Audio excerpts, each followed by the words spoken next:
So ovarian cancer is a malignant disease of the ovaries. It's cancer that practically develops from the ovaries, so likes to send tumor cells into the entire skin of the abdomen. Ovarian cancer likes to metastasize in the abdominal skin, so on the peritoneum. Peritoneum is the name for the abdominal skin, for the surface of the whole abdomen. It doesn't really like to metastasize in distant organs like breast cancer does, like for example bones or lungs or liver. So it will be rather a disease of the surface of the abdomen. When the cancer comes back again, it may come back into the liver or into the lungs, but that's rather pretty rare in the primary situation of the disease.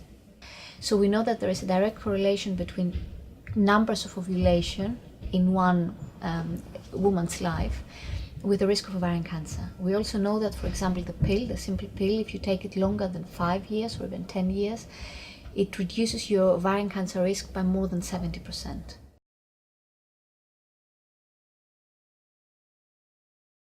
It is the BRCA1 and BRCA2 gene. This is mostly a cancer gene that is known for the development of breast cancer. Almost half of the women who will have some kind of BRCA mutation or BRCA-ness, as we call it, won't have any positive family history. There is also a very small group of women with a uterine agenesis, meaning they are born without uterus or without vagina. We know that these women have a very low risk of ovarian cancer.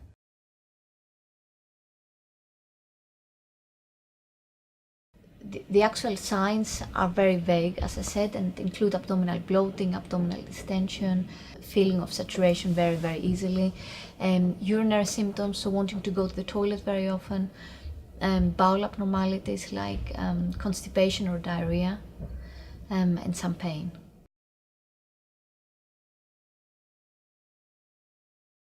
There are approximately 7,100 women being diagnosed with ovarian cancer every year. This makes ovarian cancer the 5th most common disease, malignant disease in women after bowel cancer, lung, breast and uterus, so womb cancer. Approximately 70–75% of the women with ovarian cancer will unfortunately be diagnosed in a late stage disease. Late stage meaning stage 3 and 4, where the disease has already spread outside of the pelvis, so outside of the area where the ovaries lie, and has spread to the skin, so to the peritoneum of the entire abdomen, or even into the chest.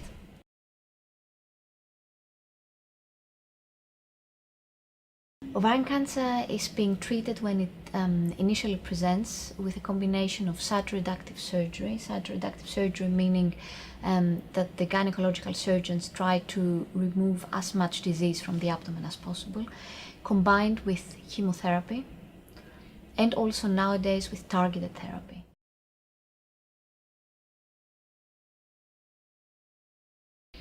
Ovarian cancer is very difficult. It's pretty difficult to treat because it first of all it comes into a late stage, so when it's diagnosed, most of the women will have a late stage disease. Unfortunately, more than 70–75% of the patients that we will treat with advanced disease will come back to us within the first 2 or 3 years with relapsed ovarian cancer.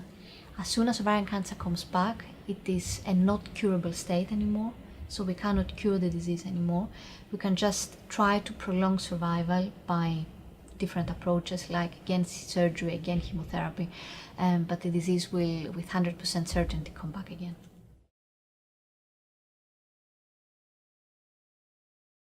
There have been some revolutionary changes in the last years in the treatment of ovarian cancer in many directions.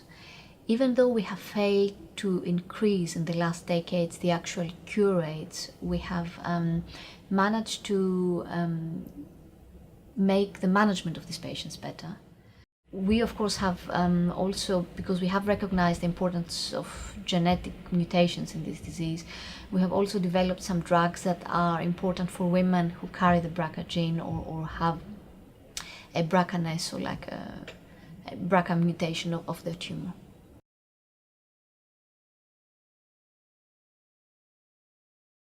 There are these 5 signs, warning signs of ovarian cancer that we named before: abdominal bloating, indigestion, urinary problems, bowel irregularities. They are very vague, and we need to be careful that many women will have the symptoms without having ovarian cancer, so we shouldn't panic women. However, if a woman has the symptoms and has the symptoms over a period of time without them getting better, and she has sought for advice but she hasn't really found any solution, she should go to a specialist.